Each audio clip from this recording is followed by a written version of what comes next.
இந்த ஒரு அருமையான நிகழ்வுகளை ஒருங்கிணைத்து சிறப்பித்து அமர்ந்திருக்கும் பெரியோர்கள் அனைவருக்கும் எனது பணிவான வணக்கத்தை தெரிவித்துக் கொண்டு, முதலில் இந்த அருமையான ஒரு நிகழ்ச்சியில் நானும் ஒரு பங்களிக்கிறேன் என்பதே எனக்கு மிகுந்த பெருமையாக இருக்கிறது. ஏனென்றால் இது கவிஞர்கள் நிறைந்திருக்கும் அவை. எனக்கு உண்மையாகவே சற்று அச்சமாகத்தான் இருக்கிறது. ஆக்சுவலி இது நான் பார்க்கிறப்போ, நாங்க school KSR hitech CBSE school, என்னோட born and brought up எல்லாம் இந்த பெண்ணாடம் பெற்றெடுத்த மகள் அப்படின்னு சொல்றப்ப எனக்கு உடம்புக்குள்ள ஒரு சிலிர்ப்பு ஏற்பட்டது. என்னுடைய குடும்பம் ஒரு ஆசிரியர் குடும்பம் என்பதில் நான் மிகவும் பெருமை அடைகிறேன். எனது அப்பா இங்க வந்திருக்கிறாங்க. அவங்க கூட இன்றும் அவர்கள் கைப்பிடித்து நடப்பதுதான் நான் ஒரு பெருமையாகவும் ஒரு பாதுகாப்பாகவும் கருதுகிறேன்.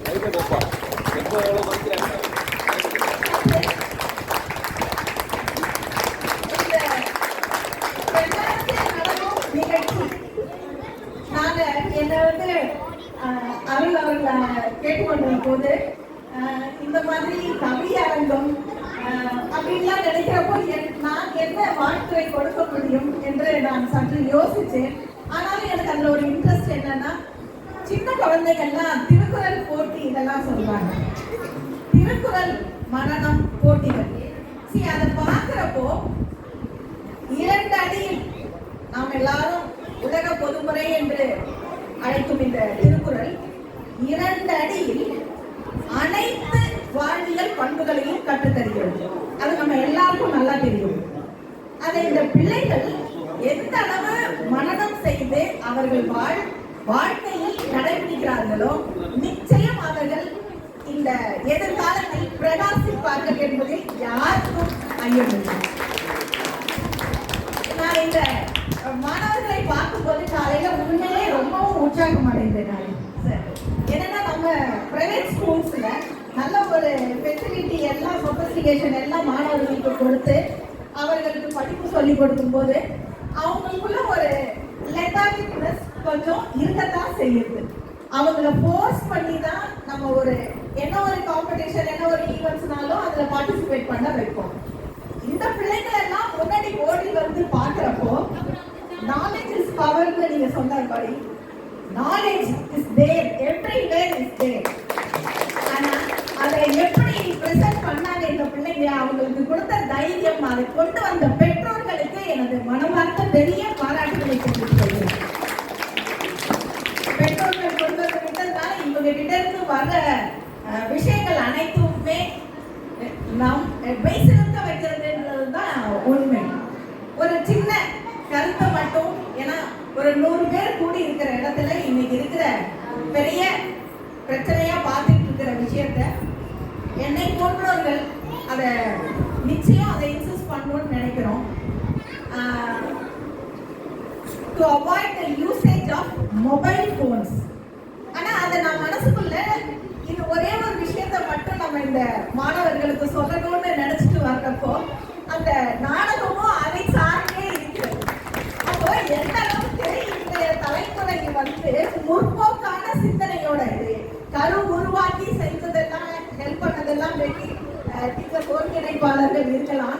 ஆனா அதை நடைமுறையாளர் பல செயல்படுத்துறது இந்த மாணவர்கள். நீங்க இந்த மொபைல் பேனா எல்லாரும் வீடியோ படம் எடுத்தார்கள். ஆனா அதை மாணவர்களுக்கு கொடுக்காமல் இருக்கிறீங்களா? பெற்றோர்கள் சற்று யோசிக்கணும். நீங்க மாணவர்களிடம் கைபேசிகளை நீங்கள் விளையாடுவதற்காக கொடுக்க கூடாது. அதே போல பிள்ளைகளும் நீங்க மொபைல் யூஸ் பண்ணுவீங்களா, பாப்பீங்களா வீட்டுல? மொபைல் பாப்பீங்க வீட்டுல? எப்படி யாரெல்லாம் மொபைல் பார்த்துட்டு இருக்கீங்க?